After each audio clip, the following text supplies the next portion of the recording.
Akira the Don is a British musician, DJ, and producer. He's worked in genres as diverse as pop, hip-hop, indie, dance, and more recently, perhaps, something that has come to be known as lo-fi.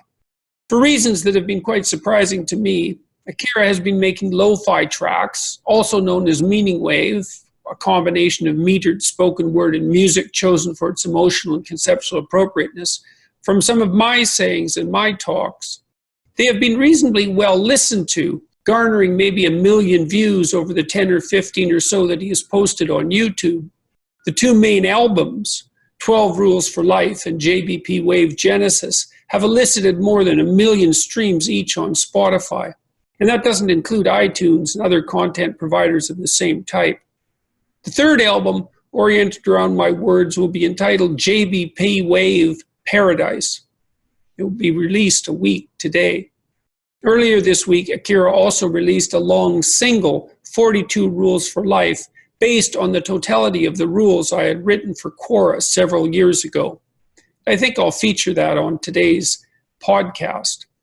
Akira has also produced similar works, featuring Ellen Watts, Jocko Willink, who is currently #1 in the Meaningwave charts, Terence McKenna, David Foster Wallace, and Elon Musk, among others. Overall, Spotify downloads have topped 4 million, and he's experiencing an approximate exposure at the moment of about 1 million a month. So, welcome, Akira. It's nice to talk to you. We've met a little bit before, not a lot, as I became aware of what you were doing. This is the first time, really, that we'll have a chance to talk in any great detail. Yes, we've emailed. So what are you up to, bluntly? I'm engaged in an experiment in ridiculous hyperproductivity and zone inhabitation. My idea being, well, basically, I'm working on this music, but aside from working on the music, I'm working on remaining in the zone of making music, so the music flows and becomes better and better and better, and my whole process becomes more efficient and powerful with each thing. So it's this combined thing of making this new form of music, or this, nothing's new, is it? Making this form of music and doing it in a hyper-productive and powerful fashion. Okay, so let's start with hyper-productive. So, because you said you had twin ambitions, and so what's the hyper-productive element? Well, I've released, is it 5 albums this year so far? 4 or 5 albums this year so far. We're in March. It's March 2019. So you mean since the beginning of 2019? Indeed. Oh yeah, okay. Well, that seems to qualify as hyper-productive, especially if this also happens to be a difficult endeavor. It is. But here's the thing I noticed. I used to be a music journalist, and there's this phenomenon wherein bands' first albums are amazing, and then their second albums are often not amazing. And there are a bunch of reasons for this, but I figured the main thing is a band will be locked in a garage playing together every day for years and years and years, writing songs together and so on and so forth. And their first album will be the sum of that. They'll have essentially been in a kind of flow, and the first album will be the fruits of that flow. And then the record company usually sends them on tour for a couple of years, at which point they fall out of that flow of writing songs all the time. And when they go back into the studio, they've sort of fallen out of that zone. So I wondered to myself, what would happen if one got in the zone and then refused to leave? If one just got in the state of just constantly creating with a very specific sort of mission and purpose, and foundational sort of meaning behind it, so one doesn't get discouraged or whatever, and just kept doing that, what would happen? And I've been doing that since last February, and the results have been beyond what I could have hoped for. And okay, the results being beyond what you could have hoped for, along what dimensions? What's changed for you over the last couple of years? Like, what's this? What was your career like before you did this, and what's changed as a consequence for you in your career, and, well, let's also say personally? Ooh, a lot. I mean, previously, I mean, I've been doing this, as sort of my job since 2004, full time. Around 2004, I got my first record deal with, which was with Interscope Records in America after a bizarre sequence of events. And yeah, I've been making music full time ever since and DJing. However, previously, if you kind of look at my catalog, there would be many, many years between releases. And the old model of the music industry, which I was sort of trapped in, which was completely my own fault because I'd yet to imagine another way fully. You spend years making an album is the idea, and then you spend years promoting it, or a long time promoting it, and it's all about getting press and all these sorts of things. And I would get sort of discouraged and sad if I'd spend a lot of time making a thing, and then I would go to sort of put it out, and I wouldn't have all the resources that I felt that I wanted or needed to get it to all the people that it should get to, which is kind of the old model. Whereas now what I'm doing, part of what's going on now is I'm just kind of releasing a vast amount of stuff at a very, very high level, and it sort of compounds. Mm-hmm. And the time is different in the internet. A week is a long time in the internet. A week is a very, very long time. So these days I make sure some new music comes out every week. And yes, well, the internet radically accelerates the production schedule of everything. I mean, look, we're going to make this video, and hypothetically, I could release it this afternoon. Yeah, which is a crazy thing to do with a what's essentially a semi-documentary. I mean, unheard of. I know. Look at your camera quality. It's amazing. We're all walking around with devices in our pockets that are better than the things they made 2001: A Space Odyssey with. Yeah. Well, and it's and the consequence of that speed acceleration is very psychologically dramatic as well, because it also becomes something that you have to feed on a very regular basis, like the plant in Little Shop of Horrors. Yes, exactly. The algorithms are hungry. Mm-hmm. Yeah, and they will punish you if they're not fed. But they punish you by having the fruits of your previous work start to decline. Indeed. So what was that thing? Alan Moore had that thing. You talked about steam theory, which was the idea that the amount of time between the first human, the invention of the stone axe, and then the baths of Rome, and then the amount of time it takes to create the same amount of stuff. You get to the point where between 1960 and 1970, human information doubles. Yes, everything's doubling at an incredibly rapid rate. Yeah, exactly. So his idea, and I think this was in sort of the early 2000s, he was talking about how by around 2013, we would go from a fluid culture of this sort of like river of information and creation to so much stuff being generated at any one moment that you go from fluid to steam. Was that Kurzweil's analogy? Who mentioned that? I heard Alan Moore talk about that. You heard Alan Moore, okay? Because Kurzweil is of course famous for the idea that the singularity is coming as a consequence of all of this doubling. Yeah, I guess it's a similar thing. Mm-hmm. And the idea is that once you're in steam territory, anything could happen at any given second. There's things being birthed. Like right now, someone could be about to put something in the App Store that fundamentally changes the way we interact and do stuff. Well, yes. Well, that seems to be happening on a very regular basis. I think it's happening so rapidly that we don't even notice it. I think, what's that dating app that you swipe? Tinder. Tinder's a good example of that, because Tinder was a revolutionary technology, but it was buried by so many other revolutionary technologies that nobody even noticed that it was a revolutionary technology. Yes. And I think this is happening. It's happening so quickly that it's impossible to even keep track of. I mean, I work with a young team of programmers, and they're always looking on the net for new tools to help accelerate what they're capable of doing. And, the library of tools out there is, well, if it's not infinite, it's at least unsearchable. And that also means that each programmer or each expert can have a whole domain of tools that he or she is the only person who knows anything about, which is also very peculiar. This has happened with everything. It's happened with music. There's so much music. It used to be that if you wanted to make a record, you would have to go to a studio. And only a few people really got to go to studios because they were very expensive and there weren't even that many of them. So it was only a few people got to make music at a high level. Just a decade ago, decade and a half ago. Yeah. Whereas now, the thing I'm talking to you on is the same thing that creates most of the music you'll hear on the radio.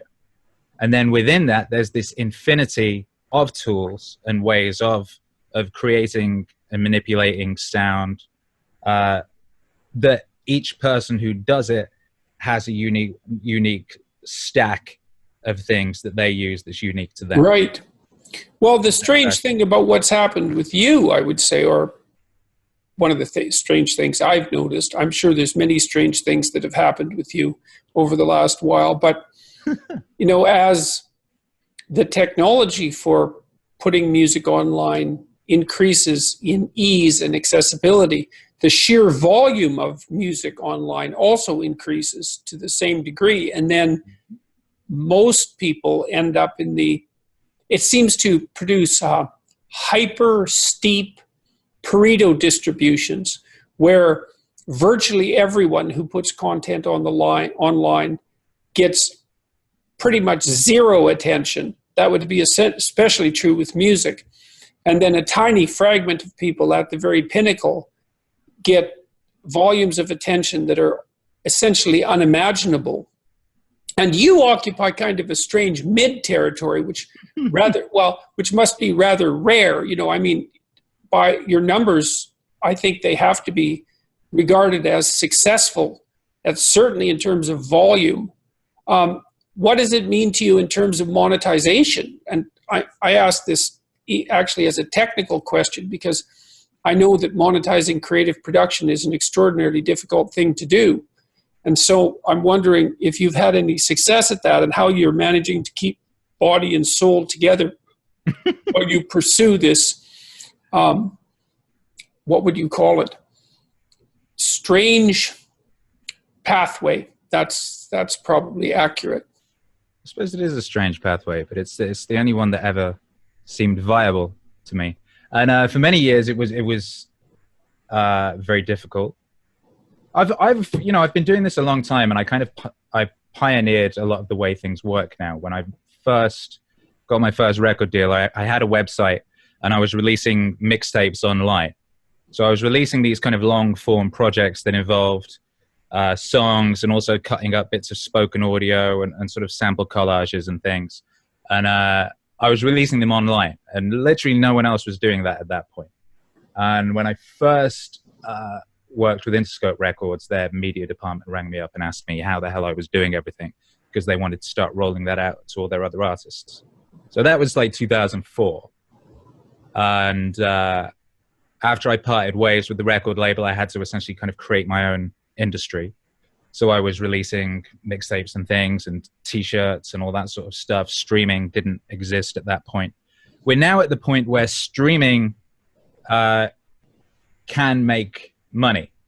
Ah, well, that's interesting to know. But you have to stream a lot. So it works out as at about $4,000 per million streams, for example, if you're just looking at streaming. So you need to be listening to a lot of your stuff. But that's a rough percentage, man.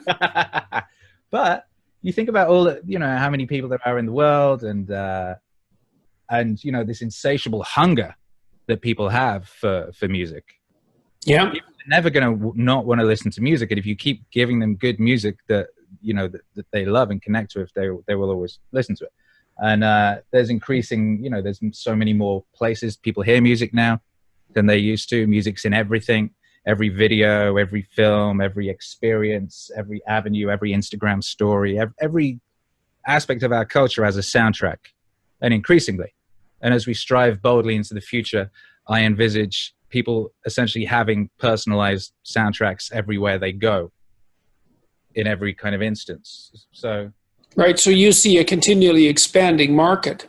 yes, definitely. And yeah, and there's like, and aside from like streaming, there's various, how it is, ways that you can make a bit of money on YouTube, you can sell a few t-shirts, you can get a few subscription service people. There's all the things together if you work hard and you're consistent and you're good, and you don't stop. Consistency is obviously the fundamental. Then you can do it, and Right. you can thrive. And I'm starting to thrive, and it feels good. Oh, well, congratulations. Thank you. I'm very impressed to hear that, because it seems like one of the world's more unlikely ways to thrive. Yes. I mean, well, in two ways. I mean, the first is that it's very difficult to make a career in music. So just as a baseline, that's very difficult. And the second is, well, you've pioneered this new genre, which is also, well, as I said in the introduction, I don't really know what to make of it. It's this combination of metered spoken word, so there's a bit of a poetic element to it. And then you're carefully selecting music to go with it and matching the cadence of the spoken word to the music. And people seem to be responding to that. And what kind of reaction are you garnering from your audience? I mean, you must get a fair bit of correspondence. I've read some of the YouTube comments and so forth, so it seems to me, and the overwhelming majority of those seem to be positive, which is a good thing on YouTube, because that's not necessarily the case. What kind of response are you getting from people, and what do you think you're doing for them or to them? Yeah, the YouTube comments is kind of almost unheard of. It's like 99.876% ridiculously positive. And I receive literally hundreds of communications on a daily basis from people who tell me that this is helping them incredibly in their lives. I imagine it's similar to what I've heard you talking about getting. It's the amount of people who write to me saying that they got off drugs, or they were going to commit suicide and things of that nature, and then the music helped them find a reason and helped them to find the strength to get out of the trouble they were in and things of that nature. Yeah, that's a big deal, and it's very significant and specific, to imagine that the music that you're putting together and the meaning that it conveys has that effect both on addiction and on suicide. Yeah. I mean, obviously it's a substitute. Well, that's probably putting it wrong. It's something that's providing the meaning that they're searching for, both through their addiction and the terrible meaning that they're trying to escape from as a consequence of their suicidal urges. Yeah. So, yeah, well, that's a big deal, and it seems to me to be psychologically very significant. I mean, God only knows what psychological role music plays in our lives. I mean, I was going to ask you about this. Has there been much research done? Because from where I'm a DJ, I'm out 2 to 5 nights a week playing music to people and seeing firsthand the effect it has on them. And I've been experimenting with this for years, trying different combinations of things in order to create certain reactions. My main thing I'm trying to do is give people an incredible transcendent experience to carry with them, not just for the rest of the week, but for the rest of their lives. But I've experimented with combining things to create drama, to create violence, to create lust, to create all sorts of things. And it's repeatable. It's repeatable in a scientific experiment capacity. So yeah, I was going to ask you, if you're aware of any no, not really. It's quite important. Well, yeah, I think that, I mean, it's conceivable that I'm ignorant of the literature, but I don't think I am, because I can't see how I would have not come across it in the research that I've done on creativity. Yeah.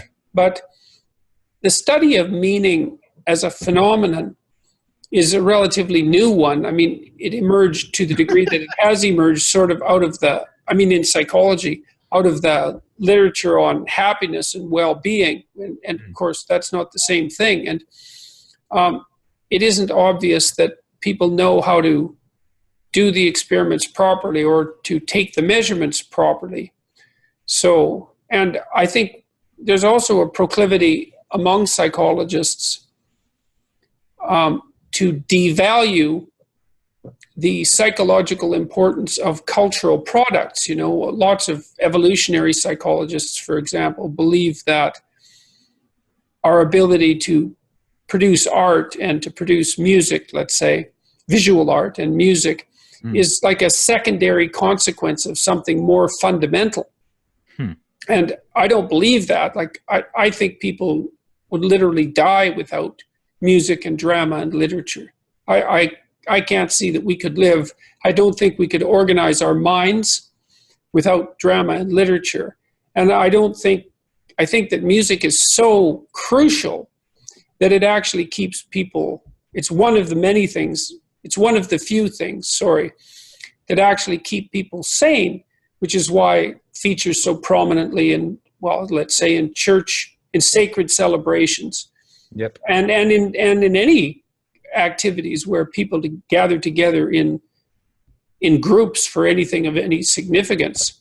And, you know, obviously it's the case that if you go to a concert and it's well handled, there's something going on there that's very much akin to a religious experience. Yeah, I don't see any difference when it's done properly, when all the people involved are working together to make it what it could be. It can be a more transcendental experience than anything. Yeah, I think the difference between it and most religious ceremonies is that it actually works. It does. I mean, I've seen people burst into tears when at certain transitions, which is when you move one song into another. And when you're DJing, or when I'm DJing anyway, I'm making sure that those things have a purpose other than just playing another song.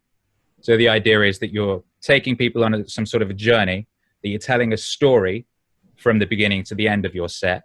And your set, all the songs you're playing, will have a beginning and a middle and an end. And the whole experience will have some sort of transformative purpose, and it will move people in a way. And certain combinations of records, the way you'll bring in one into another, the way you'll sort of blend them, I've seen that make people burst into tears. Right. You know, you can see that once, just spontaneously.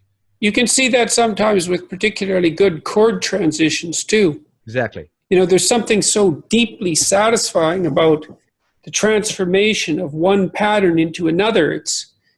I don't know what it, well, this is why I've always been so fascinated by music, because I think there's something unutterably deep about music. I really believe that it's the most representative form of art, because I think that the world is made out of patterns. That's the best way to think of the world.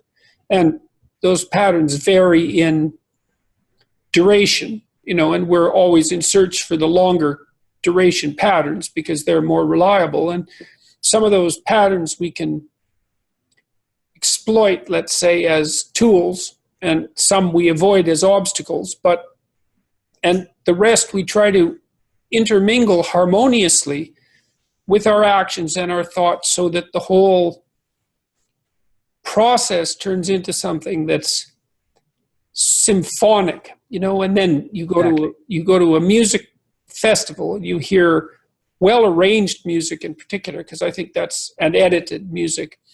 Well, it all matters. The melodic composition and the words, all of that matters. But to hear it well written and well edited and well arranged speaks to you about how the entire structure of being could be arranged, and also is fortunately arranged those rare times where everything comes together for you.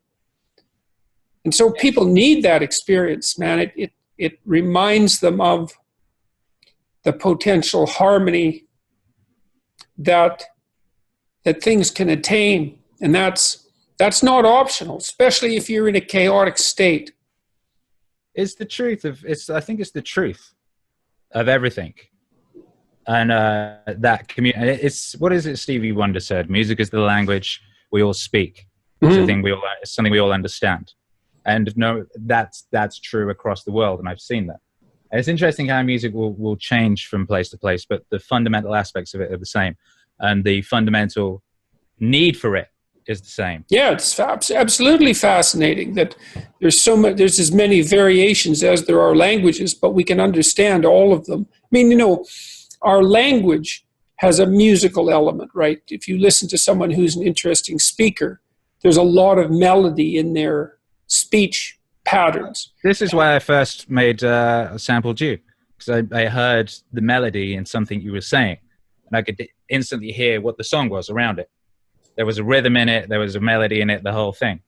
And every individual has that. And it's often quite radically different, even within the same language. It's interesting, different languages have different melodies. And therefore, if you listen to French music, the actual melodies in music are similar to the shape of the vocal sounds of the actual language. This is the same with Mexican, same with English, so on and so forth. So like melodies within music of cultures are informed very much by the language that people speak. Mm-hmm. I wonder what makes English particularly appropriate by all appearances for rock and roll. Yes. It's a fairly consonant heavy language. So maybe that has something to do with it. It hasn't got that same vowel-like sing-song that Asian languages often have. So it's got a bit more of a beat-like harshness. But like rock doesn't seem to work very well in French. Germans manage to pull it off now and then, but not that often. It's really remarkably an English experience altogether. And that's a very true thing. I think this is why hip-hop has taken over the world. Hip-hop is now the dominant genre everywhere. Pretty much everywhere. And I spend a fair bit of my time researching music on a weekly basis as a part of my job, and listening to music in different countries. And hip-hop has essentially taken over the whole world. And hip-hop exists in every language I've looked into. And it works in every language. Mm. And there's multiple reasons for that, but just the thing we're talking about is interesting, like the sort of the shape. Like French sounds fantastic on rap. Far more so than on, say, rock. I don't know, that's subjective. Mm-hmm. You know, in the English accent, we do a lot of small sounds, then elongated sounds, which, what's that called? The Scottish snap? Which is a thing that's in a lot of rap these days. It's like this type thing is a da-da-da-da-da-da-da-da, kind of goes in and out. Which is also the sound you hear in a lot in old sort of folk music. Rock and roll is interesting because it's almost a perfect combination of European folk and African jazz and traditional music. Right. Together. Right. And it keeps coming out. There's been some recent little skirmishes of people accusing, say, Ariana Grande of cultural appropriation for using a rap rhythm in the cadence of her singing, but that rhythm is actually traced back to Scotland. Right. Well, one of the things that we should agree on right off the bat is that we don't have to pay any attention to anyone who ever dares to say anything about cultural appropriation. Given the absolute necessity of trading these modes of communication across the world and the unbelievable utility that that's had. And even the idea that it's a form of theft in terms of its motivation is so entirely specious, because most of the time it's rooted in what I would regard as tremendous admiration. It's not like the Rolling Stones were massive fans of the black blues artists from the U.S. You know, I mean, they were doing everything they could to imitate them. Yes. So this is another one of the reasons why hip hop is taken over the world and could be considered the ultimate art form, or maybe ultimate musical art form, because it takes from everything within to itself to make something new. And that's the reason there hasn't been a new musical genre, a new sort of specific, like, tentpole musical genre since hip hop. Yeah. Right. And that's actually getting to be quite a while ago now. Yeah, it was about, there was the 70s. And so what happened was you had, and it's really amazing how hip hop was born. Hip hop was born because there was some rioting in New York, and some poor people managed to get their hands on some quite good sound equipment and start throwing parties. with it. And one of them worked out a way of playing the same record on two turntables at a slightly different part of the record on each side, so he could create a loop over which, from the record, over which somebody could rap, tell the story, hype up the crowd. Therein it was born. Take from another piece of existing music or another piece of existing idea, and they were sampling European dance, they were sampling Kraftwerk, and they were sampling like weird folk stuff, and they were sampling James Brown. They were sampling from everywhere. Hip hop was taken from every bit of the existing musical multiverse. And then people could talk about anything. They could talk about their real experiences. They could talk about their fantasies. They could talk about their fears.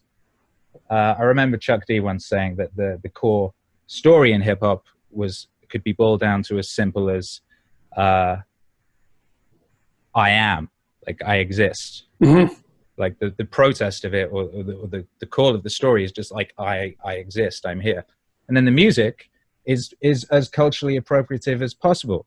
They took from everywhere, and without, if they hadn't done that, it wouldn't exist. And if you suddenly start telling people, no, you can't do that anymore, then you're going to end up with a sort of very dull. Well, the other thing, dead art form. If you look at it again from a psychological perspective, is that for me to understand you, I have to imitate you.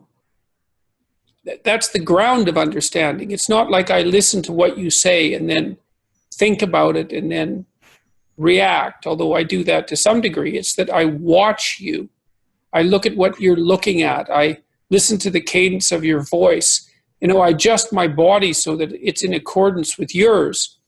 If we're having a real conversation, we have to create a space between us that's a consequence of a mutual imitation. Even changing the way that we speak, because I'm going to adjust the way I speak to the way you speak and vice versa, or we're not going to have a conversation. We have to enter into the same space, to use a terrible cliche, but all of that's a consequence of deep, deep and often unconscious and implicit imitation. And to say that cultural appropriation is a mistake is to deny people the ability to deeply imagine each other.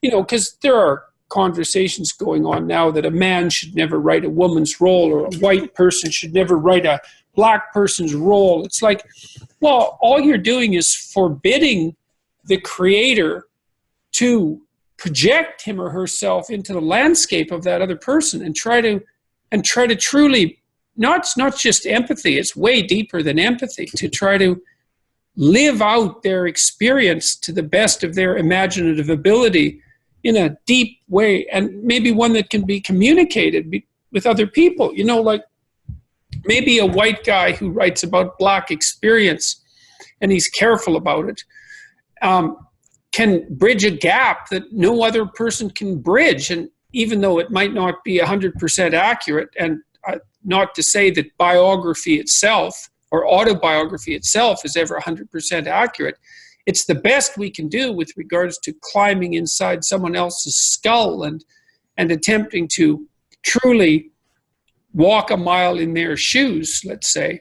I read a great book by a woman named Margaret Lawrence, who's a very underrated Canadian author, and she wrote a book called The Stone Angel, which was about an 88-year-old woman, I think, an elderly woman. And Margaret Lawrence was not that age when she wrote the book, and I certainly wasn't an 88-year-old woman when I wrote it. And I found it profoundly affecting. Like, it was the first time in my life that I had really understood that you're the same when you're old. Like, very much of you is like you were when you were 30 or 40. It's just that, well, you've started to deteriorate physiologically and sometimes, but not always psychologically, but all of the emotions and all of the perceptions and the desires and the longings and the doubts and all of that are there just as powerfully. And I don't think I would have understood that until I was much, much older, had I not had the good fortune of encountering that book.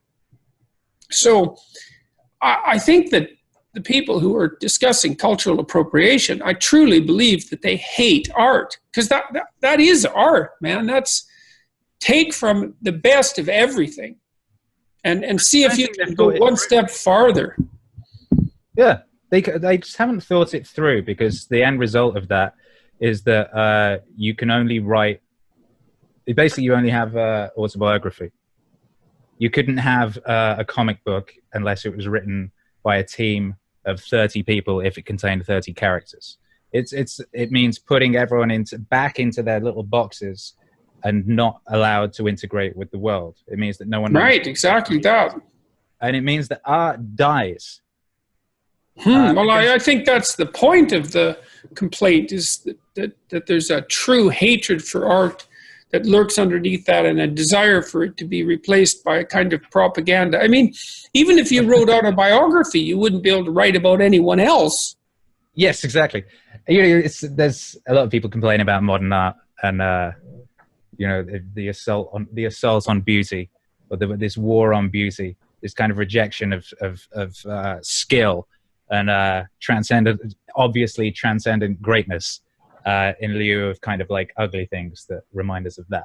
Let me ask you about the people that you've chosen to feature in your is it best referred to as Meaningwave or as Lofi? And what's the difference? Well, yeah, Meaningwave is what this genre of music I'm working on has come to be known as. And it is the combination, as you put, of the meaning of the meaningful speech with wave music. Wave music is lo-fi.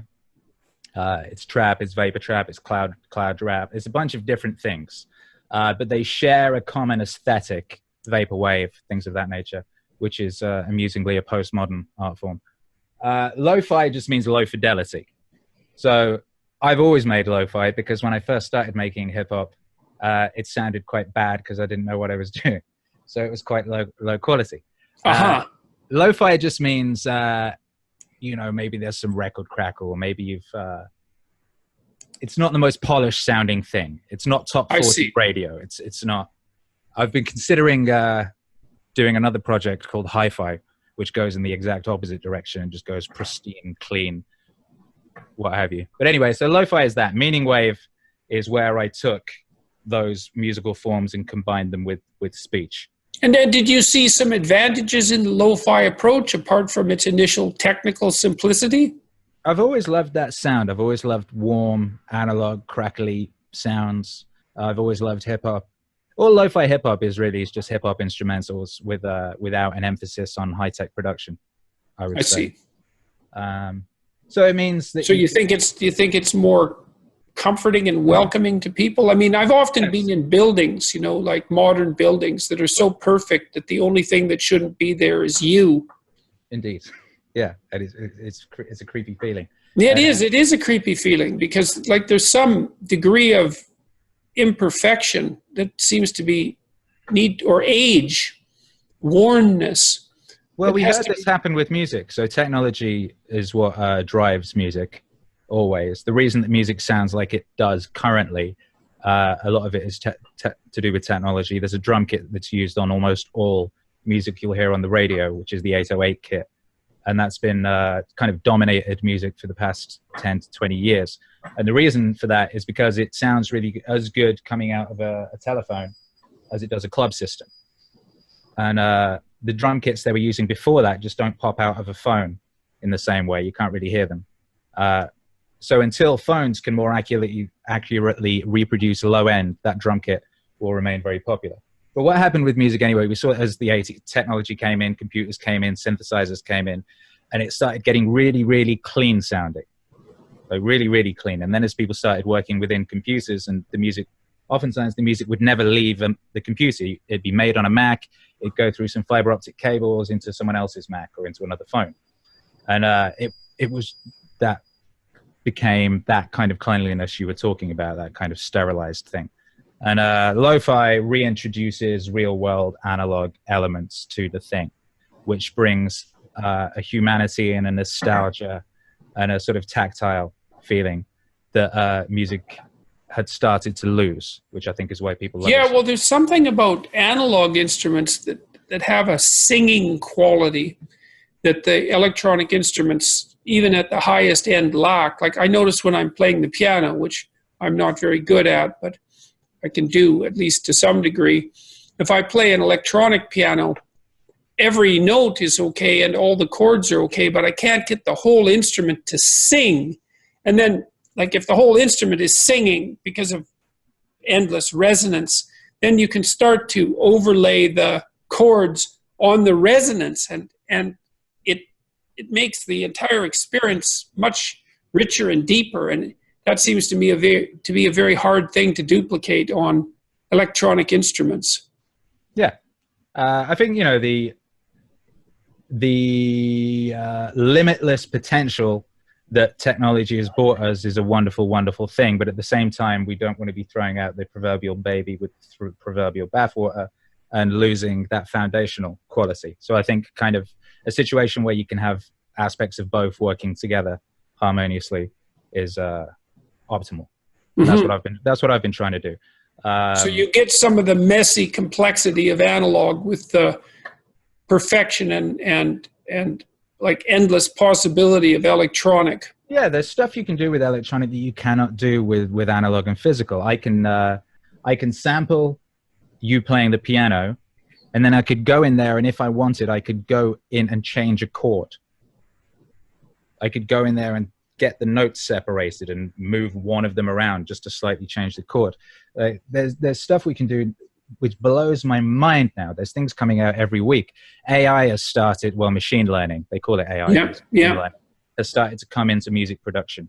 And there's some incredibly exciting things happening in that area.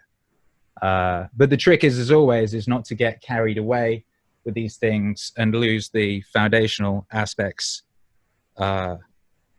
when we embrace these things. Right. Yeah. Well, I noticed the other day that Google had this little game on its search page where you could go and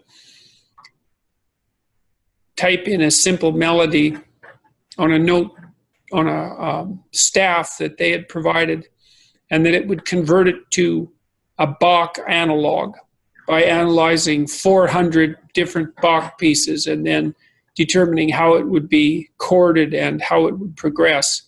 And it was difficult to evaluate because it was very short and the fidelity was relatively low, but it's pretty damn impressive that an AI system can go and evaluate 400 pieces of Bach's music and then rewrite something that has the same spirit based on a separate melody in a matter of seconds. And I mean, the thing about all this new technology is that barring catastrophe,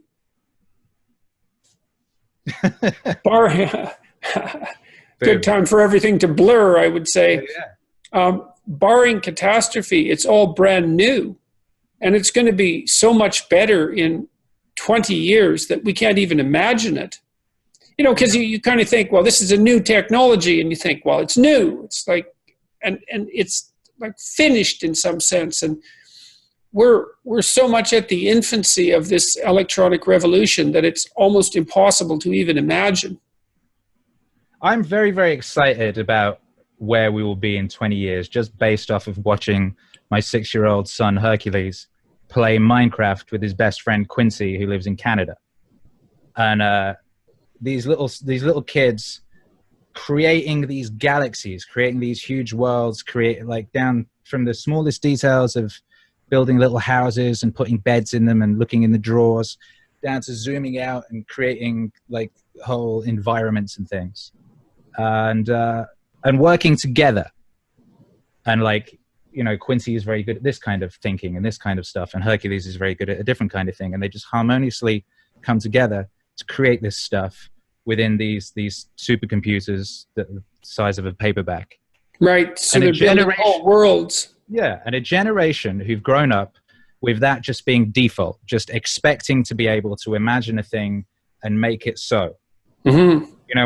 When I was a little kid, I would draw comics and things of that nature, and I would imagine things and I would draw them, and they would look a bit like I imagined. You know, and I practiced drawing, and I got pretty good at it. I could never get out exactly what I was thinking, but you'd get an idea. You know, these kids can really imagine vast things and look at them and see if they work. And they go, oh, this doesn't work. And I will destroy that and do another thing, and so on and so forth. So when these kids are 20, what the hell are they going to do?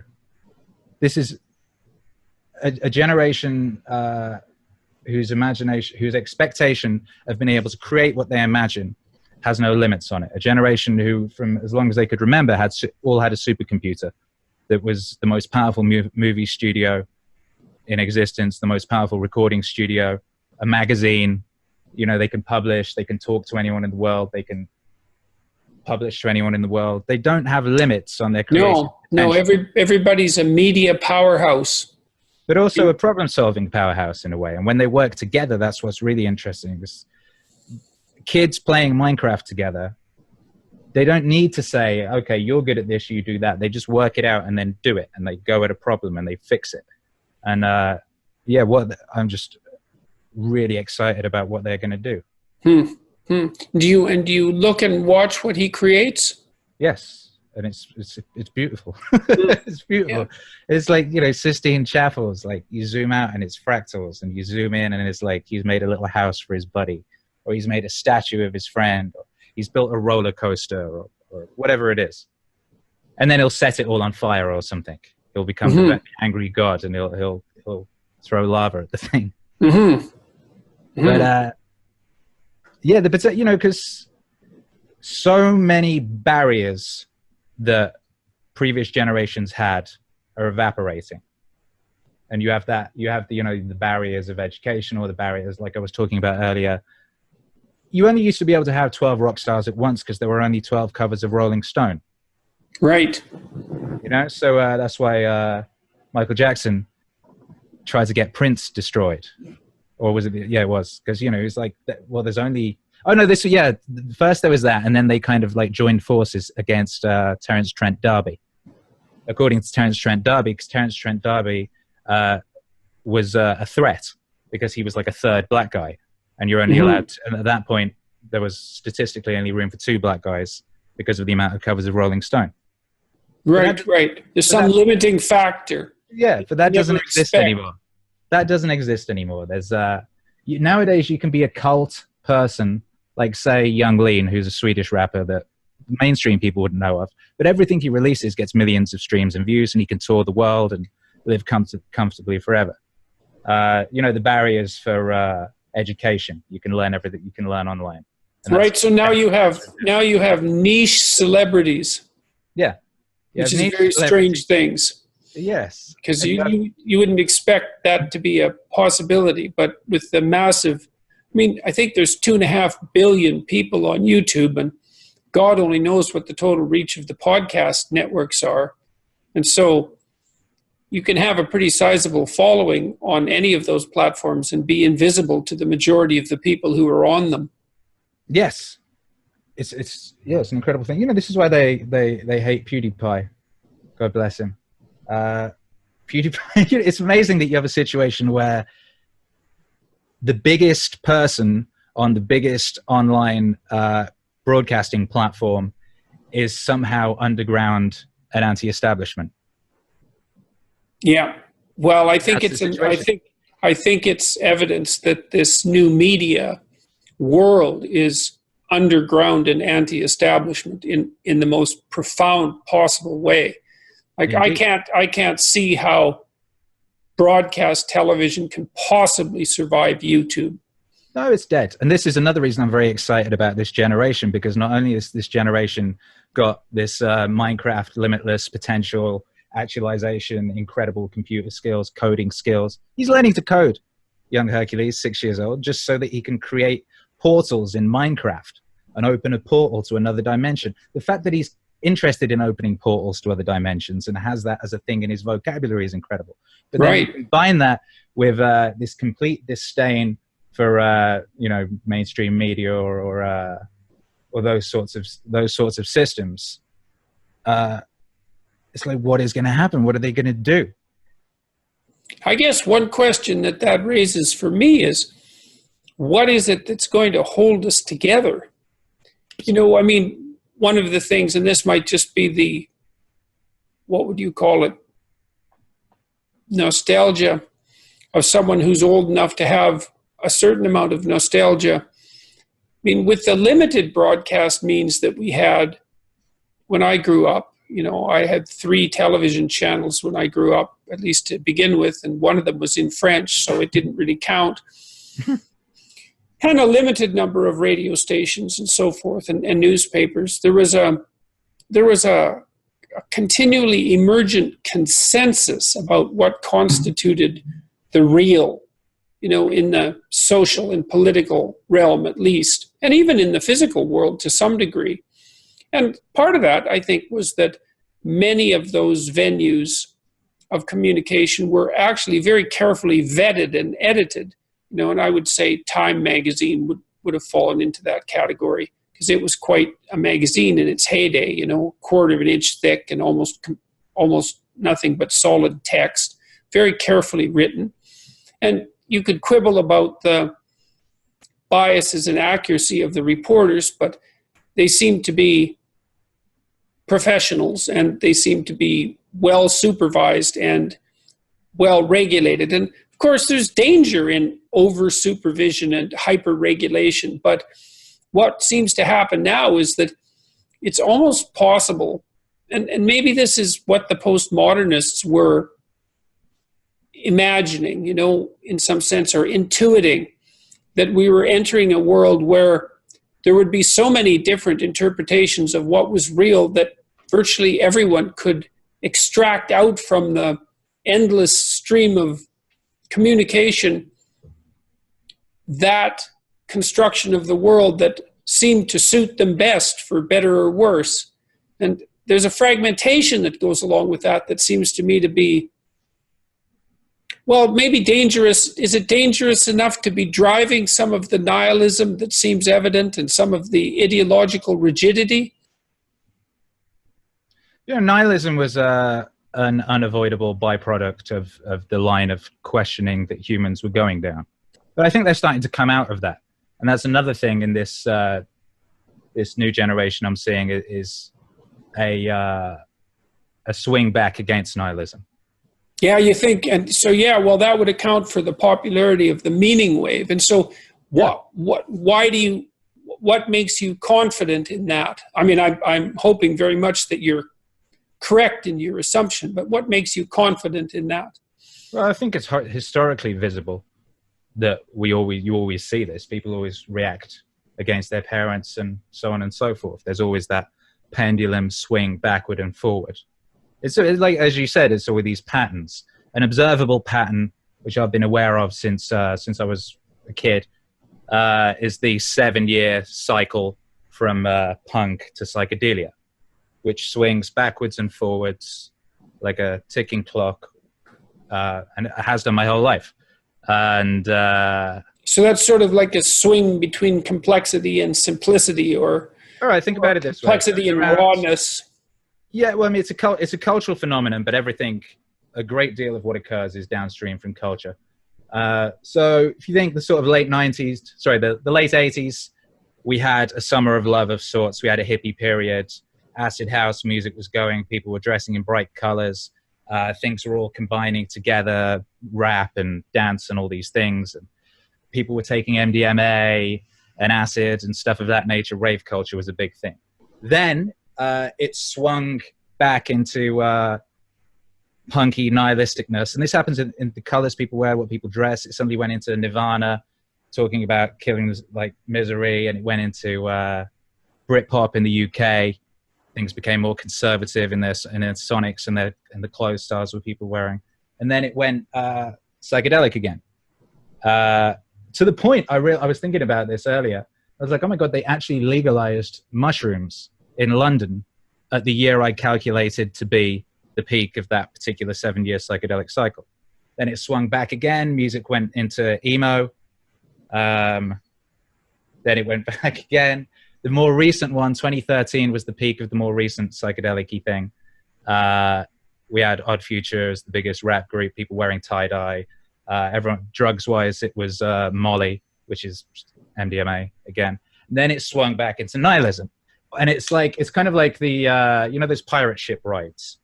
It's like a pirate boat, and you pull up and you see it, and then you go shoom down. And it did that in 2013. And then suddenly the drug had switched to Xanax. It was all downers. Punk and goth stuff became the kind of cultural signpost. Colors went into black. Fonts went into gothic. The conspiracy culture went from talking about aliens to complaining about feminism, and all those people that were interested in psychedelic out there stuff up until 2013 was suddenly not anymore. And now it's starting to swing back in the other direction again. And but this time, because we're all networked so much at this point, the whole psychedelic thing is going to be a lot more psychedelic and a lot more powerful and have a lot more of a lasting impact, I believe. So now you've picked Alan Watts and Jocko Willink and Terence McKenna and David Foster Wallace and Elon Musk, and like, how do you select the people from whom you derive your Meaningwave albums and tracks? Well, it's looking at the puzzle from a different angle, which is valid, which is useful. So it's like I used to make music wherein I would rap and sing. So I was rapping and singing. And then I got to a point where I realized that I didn't yet know enough to make an album about what I wanted to make an album about. My first album was called When We Were Young, and it was about being a kid. And my second album was about The Life Equation, was about kind of being not a kid and interfacing with the world. But the third album, what that needed to be about, I didn't know enough yet. And then I started listening to lots of people and listening to their perspectives on things. And, you know, say between you and Alan Watts, you're in a way doing what Alan Watts did for Eastern culture, for Western culture. And it's in a funny way, because it's like you have a generation or two that don't have knowledge of these fundamental aspects of sort of Western culture. It was sort of stolen from them. And you've come along and you're reintroducing that to people in a foundational fashion. And Alan Watts did a similar thing, but with Eastern ideas. Terence McKenna talks about a lot of the same stuff you talk about, but from a specific angle, a different angle to the way you look at it. And it's also, I think of it in archetypes, in a way. And you say someone like Jocko Willink is the warrior, perhaps. And that's his is a very, very necessary perspective at this point. It's similar in ways to yours. It has aspects of sort of discipline and stuff of that nature, but in a much, he's looking at a very specific side, at which he is expert. I just thought it would be this incredible, powerful thing if you could take people, somebody who's thought about a specific thing for 30 years and make that into pop music that people could listen to in the gym or in the shower or wherever they were, and they could really, really bring it into their lives. You're not necessarily going to listen to a podcast more than once, even a really, really good one. But if I take what I think are the most interesting or best bits of a podcast and turn them into a pop song, you could listen to that 100 times. And it could get in. And you could really think about it. And you could really integrate it into your life, or integrate the bits of it that are useful to you. Yeah, well, I mean, that's how people learned historically, right? They set poetry to music and listened to it over and over, and that made it stick. This is so the oral tradition, indeed. Because the first thing I did was when I left school when I was 16, but my last exams, the revision I did for them involved me just reading my revision notes over ambient music in a cassette recorder and then playing it when I went to sleep, which was, I guess, the first Meaningwave that I made. Mm-hmm. Right. But yeah, this is what we've been doing for thousands of years. Yeah, well, it's a lot easier to remember something if it's presented in a multimodal way, right? So you have the words, you have the rhythm, you have the rhyming, and you have the music. I mean, so basically you're remembering it along 5 dimensions at the same time, instead of just trying to extract out the abstract semantic meaning and store that, that's very effortful, you know.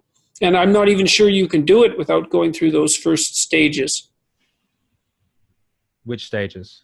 Well, the stages of rhythm and Oh, yeah. Sorry. and memorization. And, I don't know how well you have to know something from the perspective of memorization, let's say, before you can start to really think about it deeply and to transform it your own way. This is it. People used to remember whole books, right? Yeah. People would be walking around with volumes and volumes of poetry and books in their heads, and they'd be able to just whip it out. I mean, it's just that people used to, even in my lifetime, people had catalogs of jokes and stories that they would have ready to throw out there in a pub conversation or whatever it was. And that seems to be declining somewhat. It's one of the unfortunate results of this wonderful technology. Yes. Well, we seem to externalize everything, Yeah, because we can put everything in the cloud now, so we don't need to save it on our hard drive. Right. And it makes you wonder what there is that's in you. I saw this funny New Yorker cartoon a while back where a man came out with a fact of some sort, and his wife says, "Well, do you know that, or do you just Google know it?" Yeah. And there's a big difference between having a fact at your disposal because you can find it in a library, and actually having that fact in your cognitive toolbox so that you can use it actively in your life. And, it's certainly been unbelievably useful for me to create and remember a bank of stories. And it makes you a much more effective communicator and a much better thinker. Like when I was a kid in grade 8 or grade 9, and we were asked to memorize poetry, I always felt that was such a waste of time that, well, it was already written down in a book. What good did it do for me to be able to recite it? And, then I met a guy years later, who was an undergraduate and a remarkable person, genius, and rather unstable, unfortunately. So I don't think he ever amounted to much. But one of the things he could do was declaim large sections of Shakespeare at a moment's notice, apropos. And it was unbelievably impressive. Like, when he would start it, everybody in the room would fall silent. And he was very good at it. He wasn't embarrassing himself by bursting into this old English prose. It was a real accomplishment. And that was the first time that I saw how empty modern people were in some sense, because they don't have that interiorized verbal culture. Now it's not clear that in more archaic societies everybody had that either. From what I've understood, it was the shamanic types that were the vast repository of the entire oral tradition. But people had their stories, and you need to have your story. So I don't know what it is exactly that we're going to substitute for that. Yeah, well, we're still, as you said, this has just begun. We're still, in sort of zooming out terms, we're still in utero as a species. We've yet to be born, and I think we're coming close to being born, which is why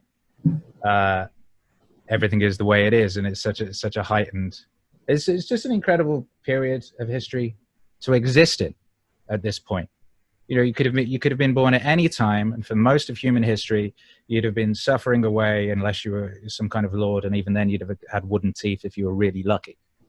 And they didn't fit very well. No, exactly. Jesus Christ, imagine. There's a thing Hercules said. The good thing about having kids, as I'm sure you know, is they obviously is they just say really, really smart things that make you think.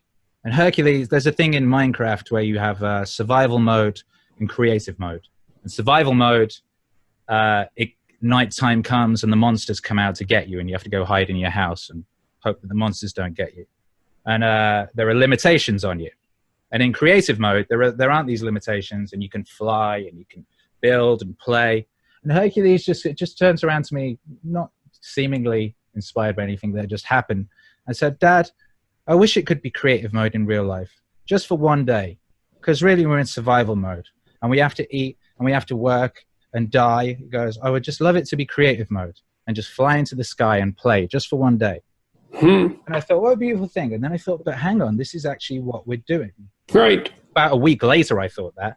And I was like, this is actually what we're doing as a species. For the first time, a vast proportion of us aren't spending all of our time just trying to stay alive.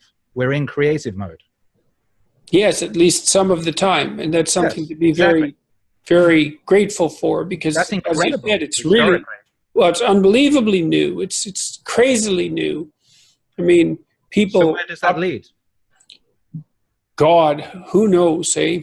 Hopefully it leads to everybody playing together nicely so that we can build a better world.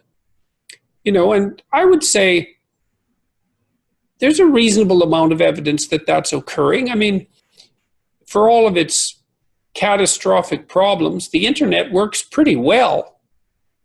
I mean, it's given us a tremendous plethora of gifts, even something, you know, I'm not saying trivial because it's not, but taken for granted as Google Maps has had a profound effect on the way people live. You're never lost anymore. And it's enabled technologies like Uber, which, and I think Uber is a wonderful technology. I think the fact that now anybody who's unemployed but has a functional vehicle can almost immediately find a way to make $500 or $1,000 in a week or a week and a half is an absolute bloody miracle. I mean, I might be wrong about this, but it seems like that kind of poverty, you know, barring inability to drive and other catastrophes, that kind of poverty where you're backed in a corner and you're just screwed. There's nothing you can do about it. Uber seems to have made a lot of that disappear. It's like, hey, man, you can't make a fortune, but you can make enough to get yourself out of a tight spot. And it's actually a pretty pleasant experience. Like, I like taking Ubers. There's no financial transaction. People are almost always polite. You know exactly where the car is going to be. Like, I don't know. I think it's been a really good thing. So, and it's of course only one of God. One of an infinity of miracles that are unfolding before us, like firecrackers at every given second. It's magical. There's on that thing, you know, if you, there are so many ways to make money now. If you're completely skillless, you can go on Let Go or Facebook. Gary Vee talks about this sort of stuff a lot. You know, people are giving away chairs. I don't want this chair anymore. You go take the chair, then you sell it for $10. You do that all day. You can make hundreds of dollars in a day. You don't have to have any skills whatsoever. And if you do have skills, there's a million ways for you to make money. And if you don't have skills, there's a million ways for you to get those skills. There are 12-year-olds on YouTube who will show you how to do everything. Yeah. And I love those 12-year-olds, and I use them all the time. Right. Yeah. Good for those 12-year-olds. Right. No, well, absolutely. Well, and you get these old guys down in like the southern U.S. who are like old plumbers, or, you know, they've got some specialty that they're good at, and they'll grab their iPhone roughly and just gruffly film themselves fixing something. Say, that's how you fix that. You know, and it's such an interesting manifestation of altruism, you know, and an indication. I mean, people obviously like the attention that their videos garner, and I think that's perfectly reasonable because it's a form of indication that what you're doing is valuable. You know, I mean, there's an ego element to it, but the ego element is, in fact, the fact that what you're doing is valuable.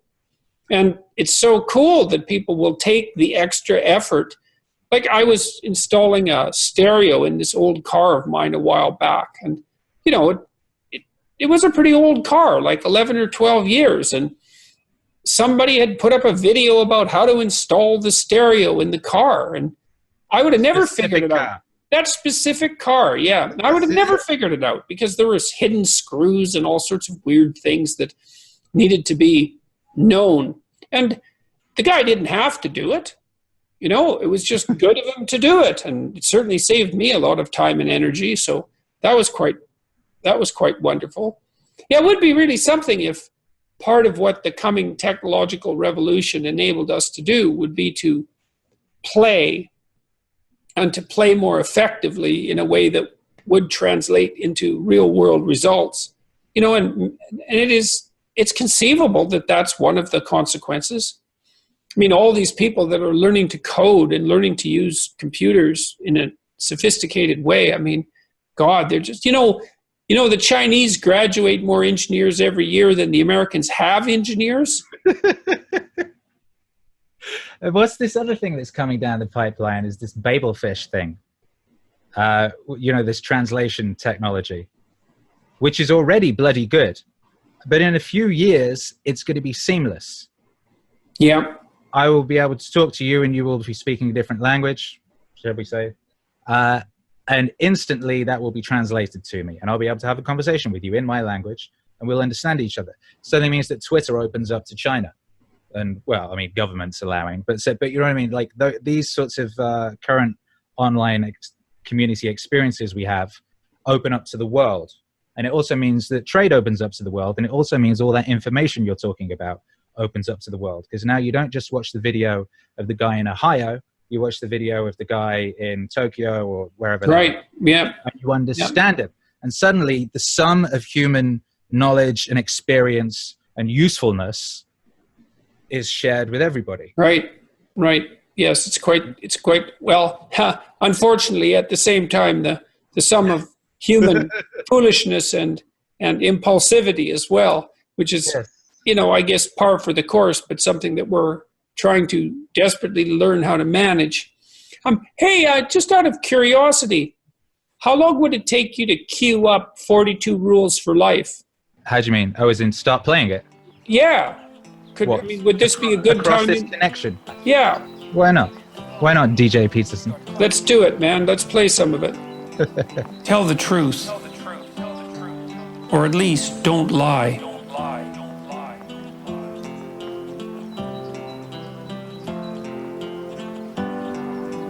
Do not do things that you hate.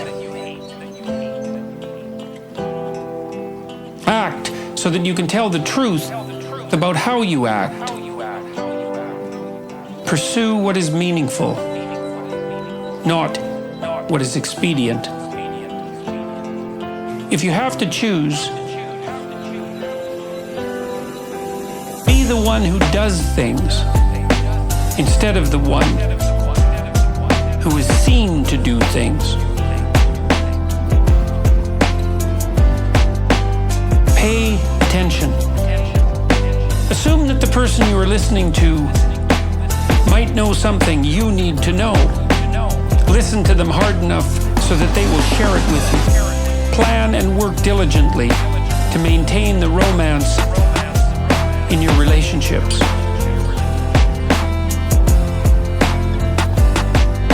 Be careful who you share good news with. Be careful who you share bad news with. Remember that what you do not yet know is more important than what you already know.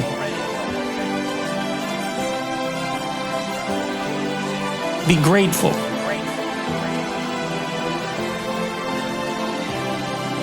In spite of your suffering. What's been the most exciting project that you've embarked on so far, do you think? What's been the most gratifying project? Is that a reasonable question? That's a reasonable question, but the answer is that each one is more exciting and gratifying than the last. Which ties into this hyperproductivity, staying in the zone and refusing to leave experiment because it compounds. Is that the right word? It just it just gets more and more intense and better and exciting. There are synchronicities that just keep popping up and becoming myriad and ridiculous. And I've taken synchronicities to be as signposts, is what I'm treating those as. Malcolm X said that when you spot synchronicities, you're walking with Allah. Mm-hmm. Grant Morrison always said it was the first step to becoming a successful chaos magician was noticing those synchronicities and paying attention. So I treat those things, and they're just every project I do. There's more and more and more of that as I keep in this thing and sort of don't stop. The last one I did, which was Clockwork Elves, which was the Terence McKenna project, I just meant to do one song. I'd finished the Alan Watts album. I was like, I'm going to do this one Terence McKenna song about his Clockwork Elves thing. This is interesting and ties into something that Watts was talking about. And I sort of came out of a daze at sort of 3 a.m, and I'd made an album. And it was almost like I didn't do it. It's like, and then I've been thinking about this quite a lot. There's a thing in Japanese anime, you see a lot, these mecha suits, which are like these giant robot suits, and then humans sort of pilot them. But they're these amazing suits, and a human can get in that, and you can destroy a city, or, you know, whatever it is.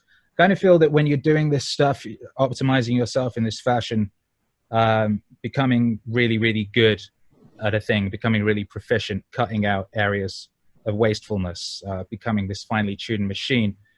At that point, you then sort of hand the keys to God, as it were. Stevie Wonder always said that he didn't write his songs. He kind of opened himself up and God wrote them through him. Well, you know, you developed such a body of expertise now in relationship to this. So much of what you do has become automatized, you know, and I don't mean that in a bad way. I mean that you've developed expert circuitry for all sorts of pieces of it. And as you become better at something, it's necessary to stand back increasingly and let what you already know,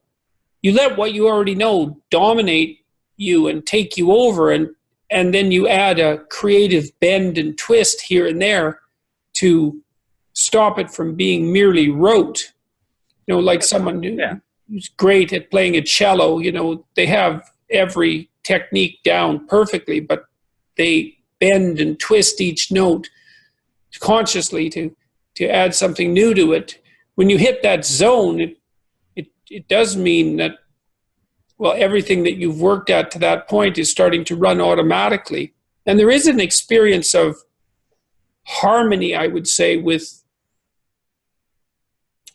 deeper parts of being when that occurs. And it's not surprising, because if you've put that circuitry together honestly and diligently and courageously, then it should be functioning properly and towards the good.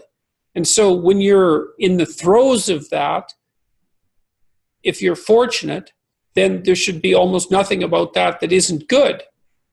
That's partly why character is so important. You know, what people don't understand or they're not taught is that you genuinely become what you practice. Yes. and not at some trivial level. I mean, it's built into you biologically as well as spiritually. Yeah, it's terrifying. You go through life, and one of the reasons life feels like it's speeding up is because you turn things into habits, right? And then your brain kind of fast forwards past the habit. Yeah. You go in the same route to work every day. Your brain will fast forward through that thing unless something different happens. So a lot of times people feel life is speeding up because they've just turned so much stuff into habit. So you have to be really careful about what you allow to become habit. And you have to keep checking on what your habits are. Because at the same time, you want to turn useful things into habits. Right. Well, that's part of the tremendous difficulty of the balance between order and chaos. Exactly. You know, I mean, because order does become invisible and unconscious, and with the proclivity to become tyrannical and sterile. But it's absolutely necessary because it makes you efficient and allows you to do things that need to be done more than once with a high degree of accuracy and expertise. But then there's that add mixture of the new that has to, well, that's what again, I think that's what music signifies, because there's a fair bit of repetition in all music, and that gives you a baseline expectation of what's going to happen. You know, so you're playing a game along with the musician, and you both basically know the rules. But what you're hoping that the musician will do is break the rules, at least to some degree, in some way that shocks you a bit and keeps you interested and allows you to understand new possibilities. That's exactly what makes a great DJ set. You want to have the right balance of stuff that a person knows and makes them feel good and want to dance, but then something that sort of shocks them and surprises them and takes them somewhere they weren't quite expecting. It's this thing I've been doing recently where I force myself to play 50% stuff I haven't played before, or the way I haven't played before. Because I found at one point I'd found myself sort of falling into like I knew so many things that worked. It was really easy for me to unleash these combinations of things that work. Like in a fighting game where you like combine these various moves and you unleash like a series of fighting moves and you can knock the person out. And I could do that very, very easily. But the really exciting thing to do and the really useful thing to do is to keep coming up with new ones and make sure about half of what you're doing is in the area of danger and the creation of something new, because that's what leads to those moments where the hairs stand up on right, it. Right. Yeah. Well, you have to have that element of, I would say, surprise, but also of the potential for failure. Exactly. Right. Because, I mean, I notice this with my lectures is that, before I go out and do a lecture, I spend about an hour meditating, although I hate to use that word, but it is what I'm doing, trying to figure out what problem I'm trying to address and then trying to walk my way through the story that would enable me to explore that problem. But then I always have about 5 minutes of sheer terror about the fact that it might not work. Like, I might not get the problem formulated properly, and I might not get through the story and come up with the point, because, the talk should have a point. There should be a conclusion, or perhaps multiple conclusions, but at least one conclusion.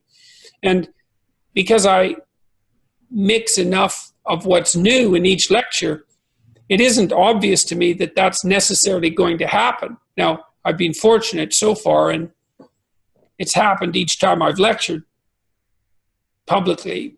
Which is how many times now?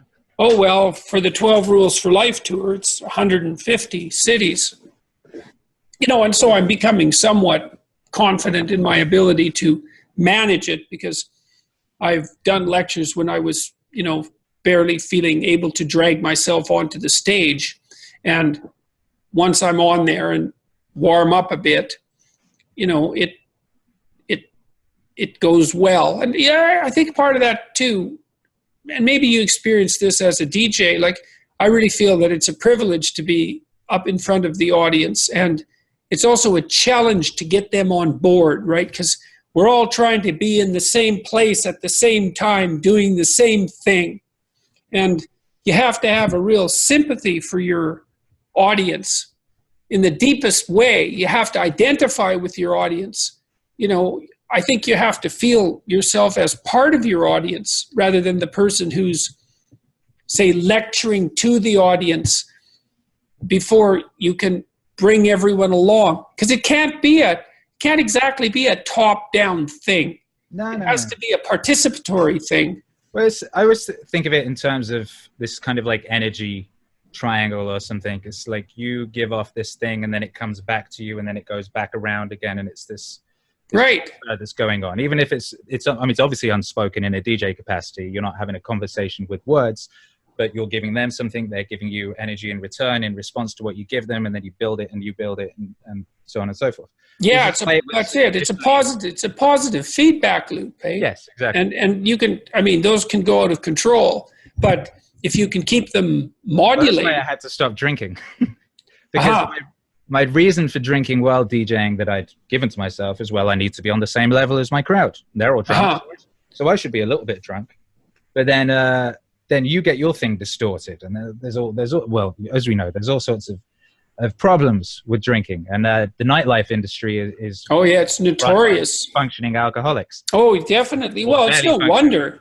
Like a big part of, not all of it, but a big part of what determines the probability of addiction is situation. And the other thing too is that someone like you or another musician, say, or a bartender, nighttime people tend to drink more. So it's partly because they're up at night, but it's also partly because the way they're structured biochemically. And then, of course, you're always around people who are drinking. And then what do you do after you're done your sets? It's the party's on. Exactly. Well, I mean, Yeah. Oh, yeah. I've got this fixed now. But yeah, for my first year in Los Angeles, everything shuts at 2, and then everyone goes up to a mansion in the hills and goes to another party there, and that's where all the business deals go down, supposedly, and things. So Right. I kind of fell into that world for a little while until I realized that it just wasn't proving as effective, and I had shit to do in the daytime. God damn it. Well, that's the thing. That's one of the best cures for an addictive process, is to have something better to do than to be hungover. Well, this goes back to your earlier question, actually, which is how I've changed in the past since Meaningwave. And I just don't have any room in my life or any desire for anything unnecessary, which is, I don't want to drink because I have this adventure. I have this really, really useful thing to do that's proving really, really useful in the lives of hundreds of thousands of people. And they tell me every day. And it's amazing in my life, and it's amazing in my family's life. And, I got really annoyed, not really annoyed. I don't get really annoyed by social media, but I did see that there was yet another Vice story about having kids is awful. Blah, blah, blah, Oh man, that's so brutal. It's so anti-human. It's so cruel. Evil. It is. It's absolute, especially cruel to women, I think. And I had some poor woman on my Q&A last week tell me that all her friends are down on her because, she doesn't call herself a feminist and because she wants children. And they're just torturing her. And Jesus, it's so awful, because it's like Nietzsche said, if you want to punish someone, you should punish them for their virtues. Yeah. And it's a brilliant and unbelievably cruel statement. And then to find some perfectly normal, healthy young woman who would like to have a family like every single one of her ancestors had for 3.5 billion years, and to tell her that she's responsible for, elevating the carbon footprint of the planet and destroying the ecology, is just, God, I just can't believe how cruel that is. And it masquerades in the guise of virtue, which makes it even worse. It's like, Jesus, woman, have a child, have a husband, have a career, have a life, for God's sake. There's not that much to life. The meme that they're putting out there is like, if you have children, like it costs loads of money and you won't be able to do any of the things you enjoy, and life will be miserable, when it's the very opposite is true. I am way more financially abundant or better off. I don't know if abundance is the right word yet. Yeah. In that direction since having a child. My life is so much better since having a child. My motivations are so much clearer. The reason for being is so obvious. So much joy, like unmeasurable levels of joy have come from that one child. And the only thing I wish with regards to my life is that if I was going to go back and have a conversation with my earlier self, is just have lots of kids as soon as possible. Right. The earlier, the better. There is no optimal time. Like Hercules wouldn't have happened if we planned it. We didn't plan him. We always thought, well, there's no intelligent time to have a child. No, you're never ready. There's never enough money. There's never enough time. But it's the single most wonderful, motivating occurrence in this magical, blessed existence. Well, that's how I've always felt about my kids. Yeah. Well, there's a variety of reasons. One of the things that has to happen to you as you mature, if you mature, is that at some point you have to realize that someone is more important than you. Yeah. And I don't believe that can happen unless you have kids, because it's actually not that easy to have someone be more important than you. Like if you fall in love with someone, I would say there may be times when you would consider them more important than you, but I would say the general equation is something like, well, we're equally important to one another. And if it goes past that, sometimes it gets a little bit, questionable, like, well, I would die for you, or I would do anything for you. It's like, that's really a bit much, But with kids, it's not that at all. It's like they're number one, period. And you're not. And that it's a relief to some degree, I would say, but it also puts things in the proper context. And it does provide you with additional impetus for proper action and ambition. Well, there's no room for error. They're looking at you. They're looking to you for everything. You're completely responsible. Like, if you're not the best version of yourself, then what are they going to be? Yes, and the mistakes you make are going to echo through their lives as well. And then it's intergenerational. This is the thing I realized relatively recently, these intergenerational ills that just keep propagating down the line because they're not fixed. Well, that's it, is you get someone in some generation, they tear a hole in the fabric of reality and they pass it on to their children. And unless their children sew up that hole, then they pass it to their children. And the damage remains until someone decides, enough, I'm going to repair it. And, that's partly what you're trying to do as a parent, is sew up the fabric of being. So a child will inspire you to sew up the fabric of being like nothing else. Yes. And this is why I'm terrified of politicians without children, frankly, because they have no skin in the game. Or they certainly have less skin in the game than people who have a vested interest in the future not being a horrible place to live. Yes. Well, yeah.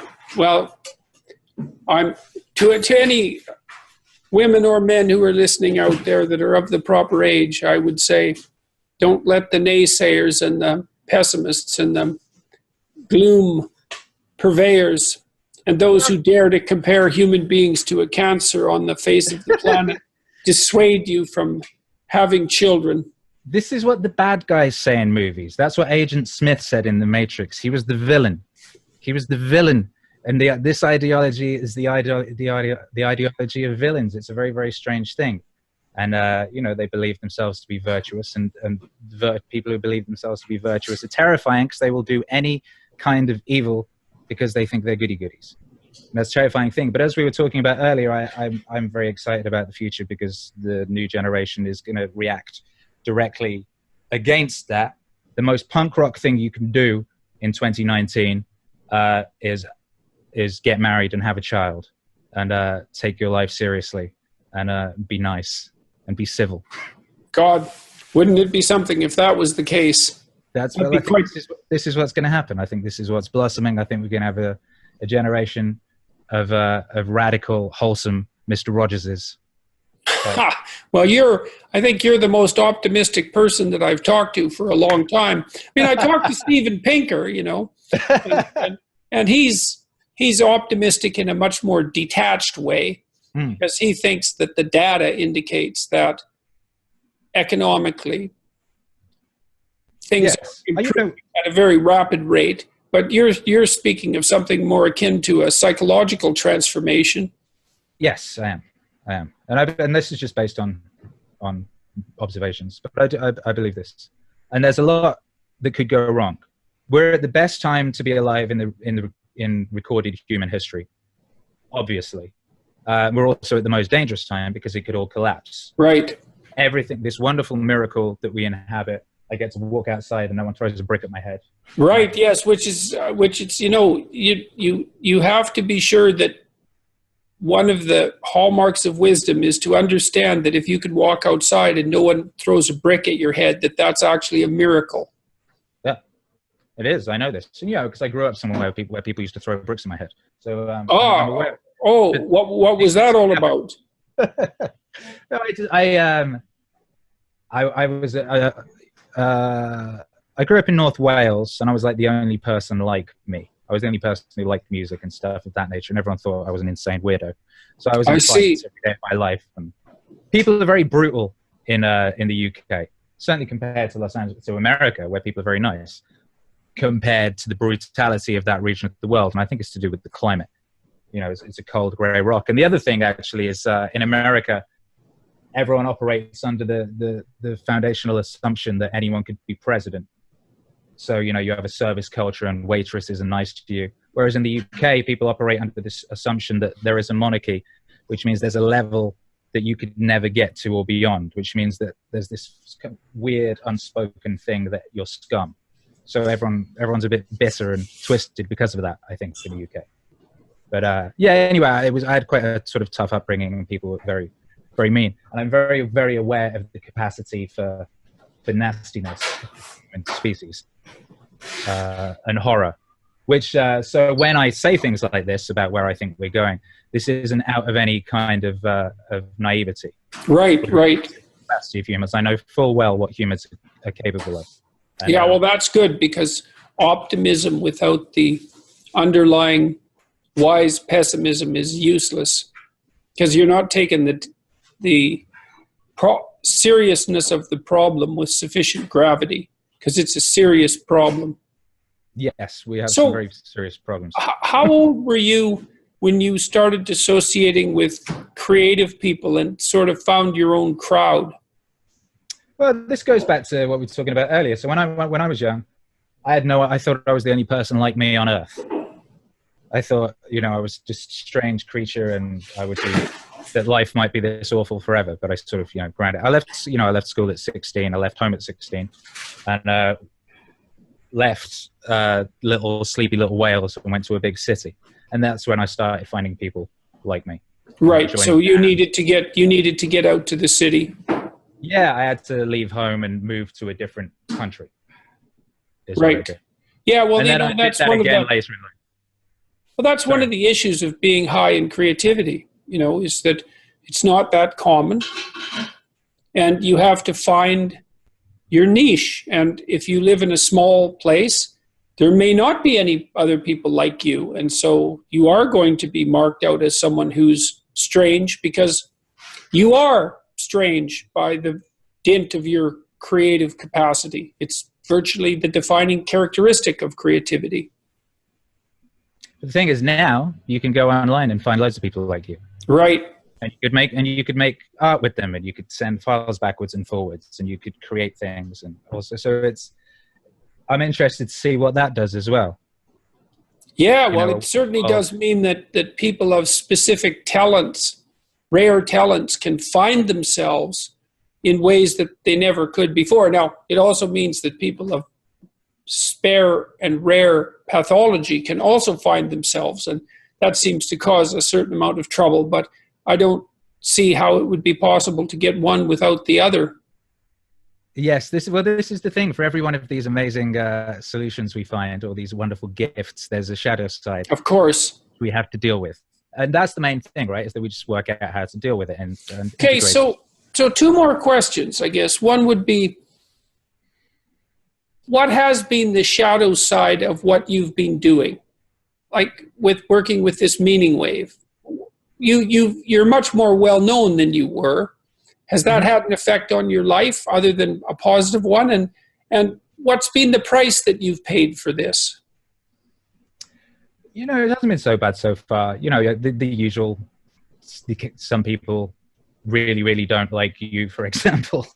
And therefore me doing stuff with you means that suddenly I've gone from a hero in their eyes to a complete villain. And there's a few people that's been the case with. But that's, you know, that's to be expected. I would say that, you know, the whole thing has been a blessing. The whole thing has been a blessing. You know, there's the amount I'm working means I don't get to see my family as much as I would like to. There is that. Yeah. You know, I'm working very hard.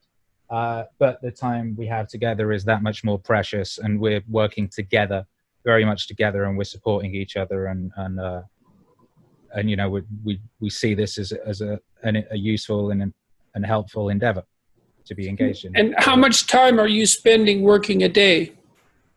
Oh God, 14 hours or so, 15. I don't know. Yeah, you know, it seems like that's about the minimum amount of time that you have to work if you really want to push yourself to new levels of accomplishment. Yeah, and that's every day. It has to be every day. Yeah, it's very, very difficult to exceed expectations, let's say, if you're trying to work a normal 8-hour workday. My experience with people is that they're either not busy enough, or they're so busy they can barely keep up. And that it's usually the ones that are so busy they can barely keep up that are pushing the envelope in whatever discipline they happen to be pursuing. Yeah. And then you just have to, this concept I heard of recently, which I like, which I've been trying to do, essentialism. When you get to the point where which is a wonderful point to be at, where there's suddenly more to do than you have time to do with, which I have fully. There are more albums I would like to make than I physically have time to do in a lifetime. There are more speakers I would like to cover. There are more, there's more songs I would love to play, more techniques I would love to learn. There is far more to do in this lifetime than I have life. So then essentialism, you boil down what are the essential things and what things cannot fit. And then then you streamline your life, and you do that ever more, remove things that are less essential, making room for the more essential. And then the more you know what the more essential is, the better idea you have of where you're going and what you're trying to do and how to do it. Yeah, well, that's the separation of the wheat from the chaff. That's a real skill if you can manage it, especially if the opportunities are flying at you fast and furiously. Well, what do you do?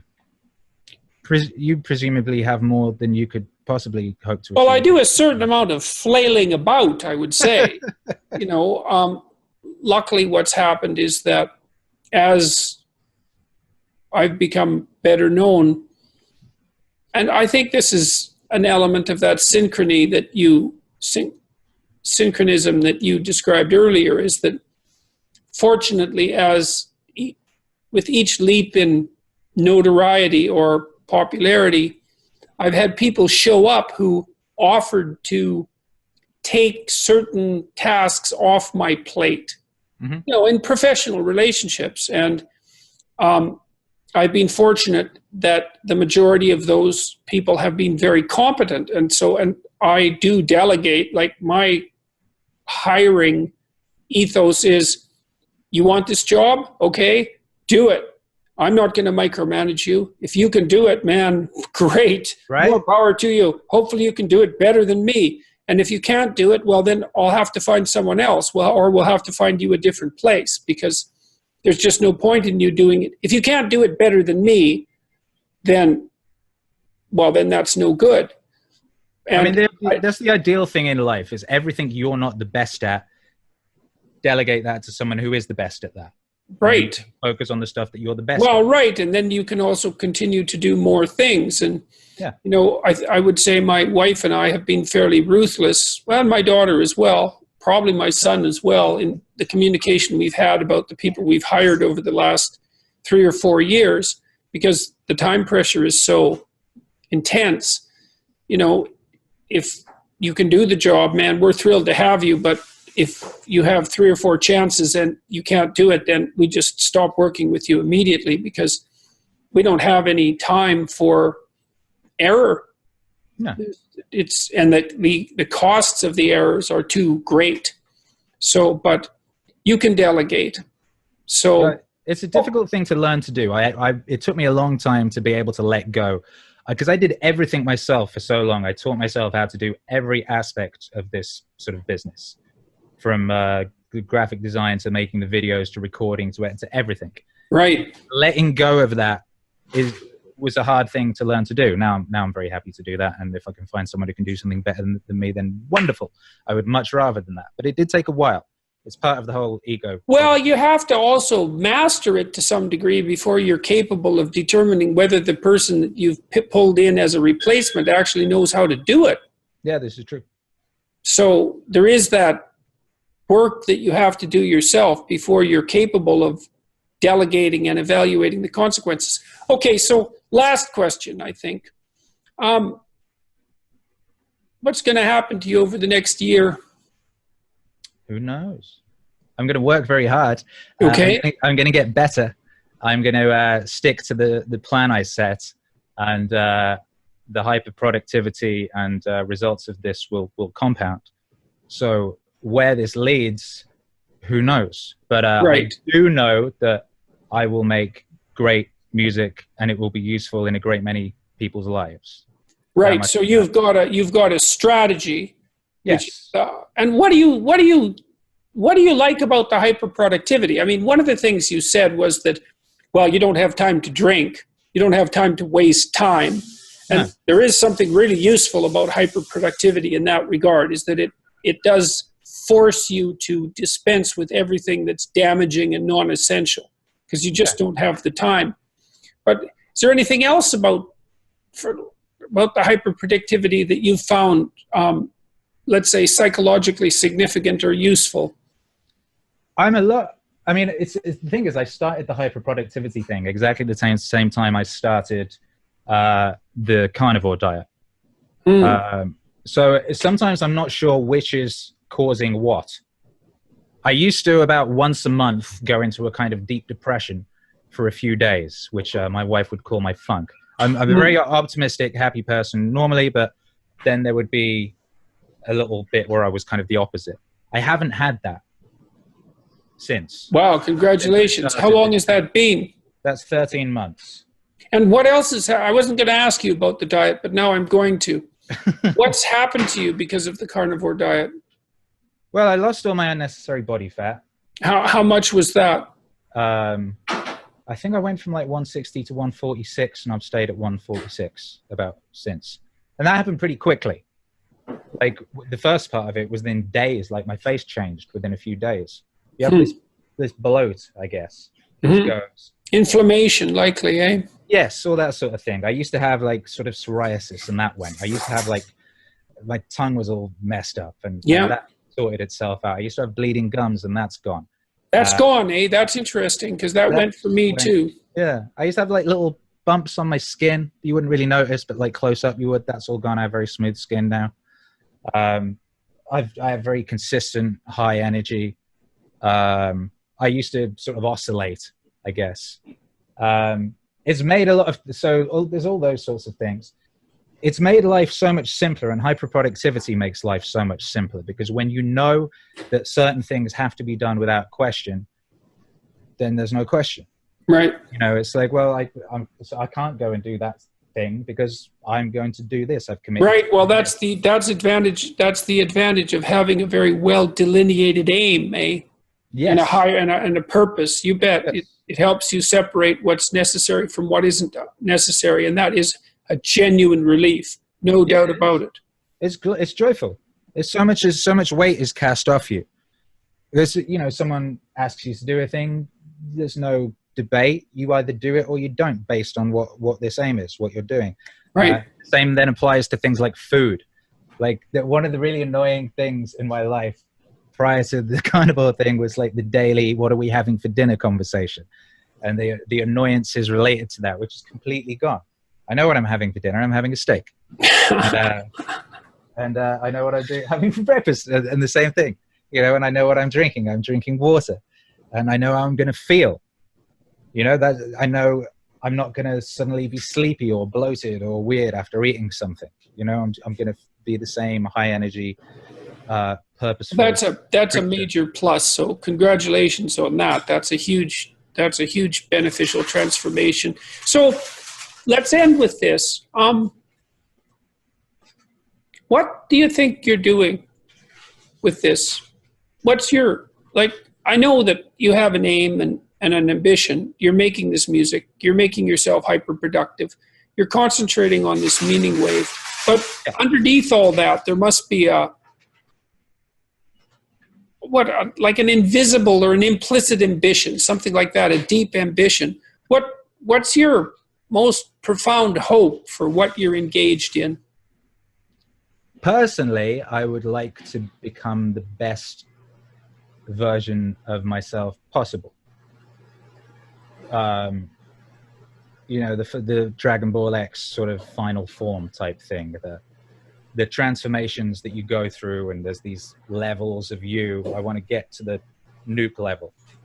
I want to get to nuke level and be the best possible version of myself possible, as effective on every level I can be, and with relation to the path I've chosen, which is this music thing, which is what I always, since I was, my earliest memories is being about 7 years old, and listening to music and wanting to make music and reach people and communicate with people on that. So, and specifically with regard to the Meaningwave? Yeah, well, I think the Meaningwave thing is like so much we've talked about. We haven't scratched the surface of what's possible with music. We haven't scratched the surface of what it can do, and I haven't scratched the surface of what I can do with it. I'm like, this is what we're listening to at the moment, and the level it's at right now is a very Neanderthal, rough, approximate, beginning of where it can go and what it can do, I think. And I think that way with pop music. Pop music is so new. You know, it just happened. Boom. It was just there, and you know, we don't know. To quote you a bit, we don't know what the upper limits of this thing are. Right, right. I'm excited to explore this. So I think of myself a bit like Picard in Deep Space Nine, going out, adventuring into this world. Yeah, well, you've hit a vein that seems rich, and you seem highly committed to getting better and better at mining it. And so that's a good adventure. And I mean, from what I've observed with regards to your trajectory over the last while, then that all seems to be expanding nicely. So it's nice to have an adventure where you can't necessarily see the destination, but it looks positive. Yeah, well, I mean, maybe it's not positive. You know, maybe the adventure has a horrible ending, but it's an adventure. Regardless. Yes, this is true. There's something to be said for that. Yeah, it's an exciting. Yeah, we're at this stage, as we mentioned earlier. We're at this point of human development where everything, our world, we can barely imagine the world in 5 years, let alone 10, 15, 20. My grandmother's 96. She's the eldest of 13. She saw the birth of the radio. She she left school at 13 to clean windows. We saw TV and internet and all of this stuff appear. Like what have we to witness? Things are speeding up so radically. It's just an incredibly exciting time to be here, and to be actively taking part in an aspect of it, and sort of marching boldly forward into unexplored territory is about the best adventure I could think of. Well, look, it was really good to talk to you. I mean, I've been watching what you've been doing with a fair bit of curiosity for quite a long time, because it certainly came as a shock to me when it first came out. And it's also refreshing to speak with someone who's unabashedly and not naively optimistic. And I hope we can meet at some point in the relatively not too distant future. And B, I wish you every bit of success that you can have with your hyper productivity and your experimentation with music. And would like to thank you as well for doing what you have to popularize my work and my words in such a careful manner. Thank you. That was my I really didn't want to do disservice to those words. Because I respect them greatly, and I'm very grateful for them. And I'm very grateful that you're out there doing this work, and putting your head over the battlements at this crucial time in our development as a species, as we boldly march into hyperspace and our destiny. So thank you. Very good to meet you. Hopefully we'll talk again in the not too distant future. I'm sure we will. And I hope you like the album. Thank you. I'm very much looking forward to it. Nice. Okay, man. All right, wicked. Really good to meet you. Yeah, you too. Bye-bye. Peace.